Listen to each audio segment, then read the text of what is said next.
Shalom, selamat pagi anak-anak kelas 8.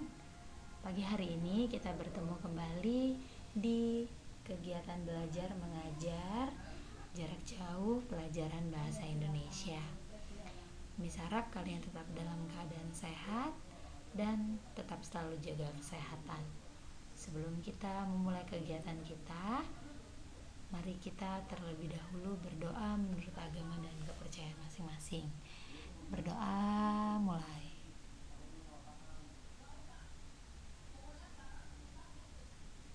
Selesai. Baik, pagi hari ini kita masih akan tetap membahas materi tentang teks berita.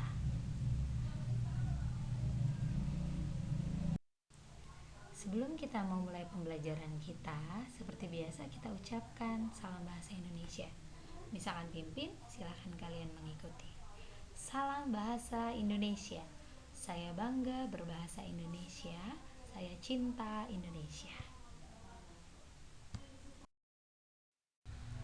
Nah, sebelum kita memulai pembelajaran kita hari ini, yuk kita bersama membahas materi di pertemuan minggu lalu. Minggu lalu kita sudah membahas tentang apa itu pengertian berita. Miss yakin kalian masih ingat apa itu berita? Lalu bagaimana ciri-ciri teks berita? Lalu apa sih jenis-jenis teks berita?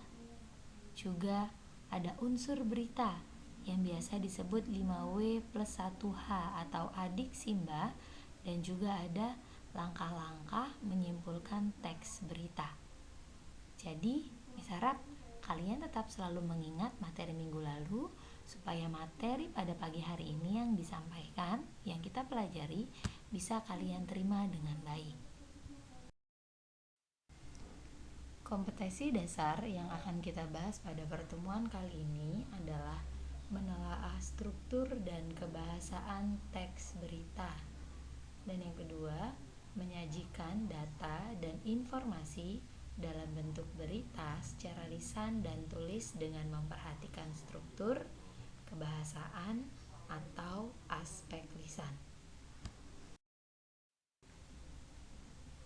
Hal pertama yang akan kita bahas pada pagi hari ini adalah struktur berita. Struktur berita dibagi menjadi 4. Ada judul berita, teras berita, tubuh berita, dan juga ekor berita. Supaya lebih mudah, struktur berita bisa digambarkan dengan piramid terbalik.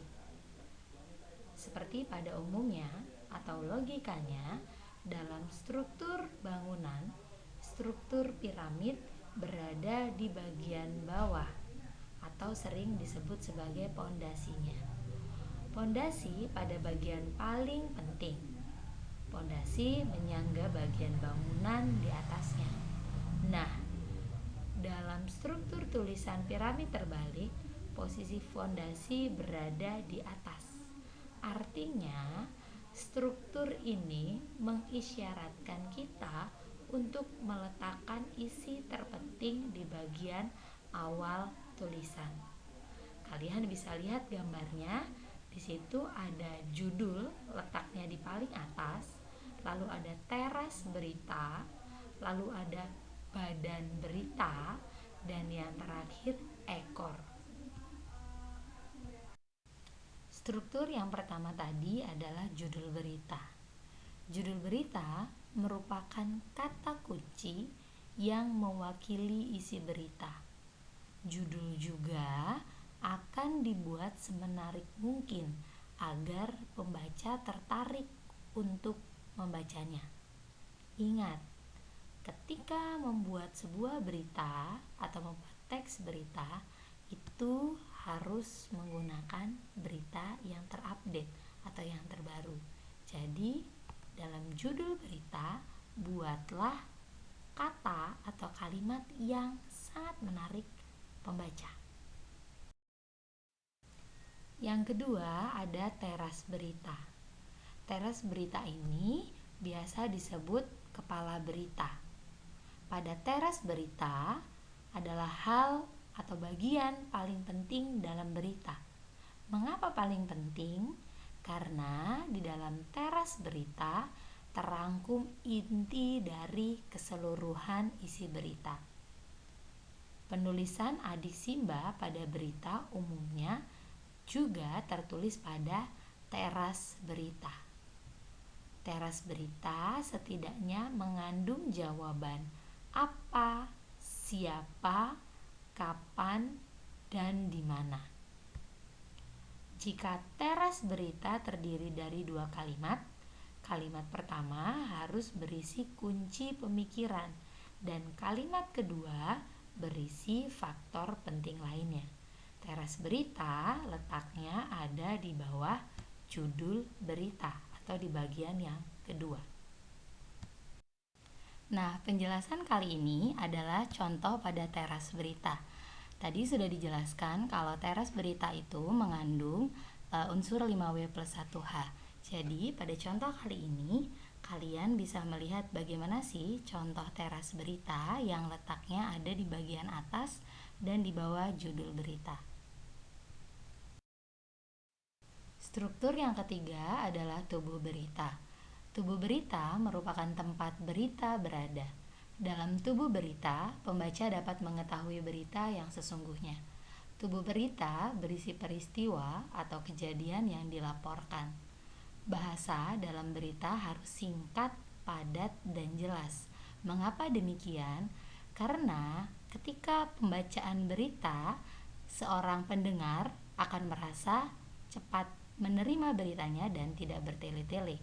Jadi, tubuh berita merupakan penjelasan teras berita secara lengkap. Letak tubuh berita terletak di bagian ketiga pada struktur berita. Di bagian yang keempat ada ekor berita. Ekor berita merupakan informasi tambahan atau pelengkap saja. Pada bagian ini bisa merupakan simpulan suatu berita, harapan, dan tujuan penulis berita. Jadi bisa dikatakan kalau ekor berita itu letaknya ada di bagian akhir dan dia hanya sebagai pelengkap saja. Nah, kita masuk ke bagian kebahasaan teks berita. Kebahasaan teks berita dibagi menjadi 6 bagian. Bagian yang pertama adalah bahasa baku. Yang kedua, kata kerja mental. Yang ketiga, kalimat langsung. Yang keempat, keterangan waktu. Yang kelima, konjungsi atau kata hubung temporal dan kronologis. Yang keenam, konjungsi atau kata hubung bahwa. Kaidah bahasa yang pertama adalah penggunaan bahasa bersifat standar atau baku. Penggunaan bahasa bersifat standar atau baku, hal ini bertujuan untuk membuat pemahaman kepada semua kalangan. Bahasa standar atau baku lebih mudah dipahami oleh umum. Bahasa-bahasa yang bersifat populer ataupun yang kedaerahan akan dihindari oleh media-media nasional karena akan membuat orang bingung untuk memahaminya. Jadi, penggunaan bahasa bersifat baku itu sangat penting dalam sebuah kebahasaan berita. Bagian yang kedua adalah penggunaan kalimat langsung sebagai variasi dari kalimat tidak langsungnya. Kalimat langsung ditandai oleh 2 tanda petik ganda yang ada di atas dan disertai keterangan penyertanya. Penggunaan kalimat langsung terkait dengan pengutipan pernyataan-pernyataan oleh narasumber berita. Contoh, masyarakat, wisatawan, dan pendaki tidak diperbolehkan mendaki dan beraktivitas dalam radius 2 km dari kawah Gunung Slamet. Di awal kata masyarakat diberi tanda petik 2 dan juga di akhir kalimat diberi tanda petik 2, lalu diberi tanda koma dan disertai kalimat penutup penyerta.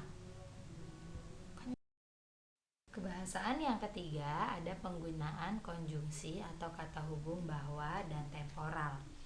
Penggunaan konjungsi bahwa berfungsi sebagai penerang kata yang diikutinya atau penjelas. Hal itu terkait dengan pengubahan bentuk kalimat langsung menjadi kalimat tidak langsung. Untuk lebih jelasnya, anak-anak bisa membaca di halaman 16 pada buku paket yang dibagikan. Lalu, penggunaan konjungsi temporal adalah penggunaan konjungsi yang terkait dengan pola penyajian berita yang mengikuti pola kronologis atau urutan waktu.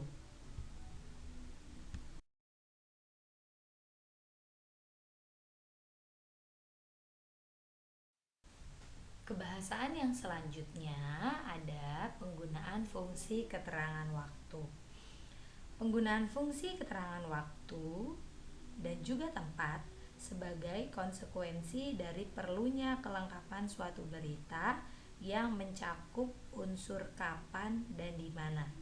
Jadi, pada penggunaan fungsi keterangan waktu itu sangat berhubungan dengan unsur sebuah berita, yaitu 5W plus 1H.